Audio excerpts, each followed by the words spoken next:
RT प्रवेश 2026-27 तर दुसऱ्या यादीतील पालकांना आता मुदतवाढ देण्यात आली असून आता त्यांना 29/5/2026 पर्यंत मुदत आहे की त्यांना आपले प्रवेश पूर्ण करायचे आहेत। तर तिसऱ्या यादीमधील पालक विचारत आहेत की ही मुदतवाढ का देण्यात आली। आपण या व्हिडिओमध्ये बघणार आहोत की मुदतवाढ का देण्यात आली आहे।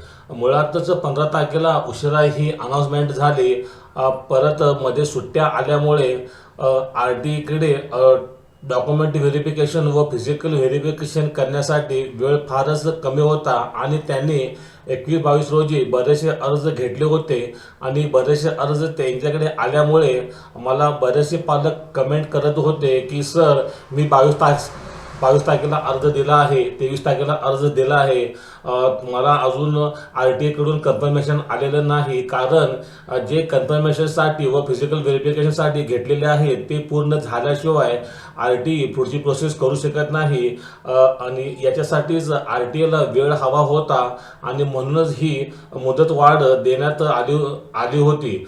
तर इथे आपण आज बघायचं आहे की इथे डॅशबोर्डवरती दिसत आहे की एकूण जागा ह्या आता झपाट्याने कमी होत आहेत आणि 79,869 पहिल्या यादीमध्ये आणि दुसऱ्या यादीमध्ये 11,176 म्हणजे जवळपास 1,05,811 ॲडमिशन झालेले आहेत आणि टोटल जागा या 1,05,811 म्हणजे याच्यामधून जर या दोघांची बेरीज केली तर साधारणपणे 14,760 वगैरे जागा उरतात। तर फक्त एवढ्या जागा शिल्लक आहेत। आरटीई जेव्हा त्यांच्याकडे व्हेरिफिकेशनसाठी येत असते, डॉक्युमेंट एखादा अर्ज येत असतो, तेव्हा ती प्रोसेस पूर्ण झाल्याशिवाय यांचे वर्क कंप्लीट होत नाही आणि त्यांना वेळ हवा होता, कारण मागचे जे ॲप्लिकेशन होते ते पूर्ण करायचे असतात, व्हेरिफिकेशन कंप्लीट करायचे असते, फिजिकल व्हेरिफिकेशन कंप्लीट करायचे असते, म्हणून आरटीईने वेळ घेतला आणि ही मुदत वाढ देण्यात आली।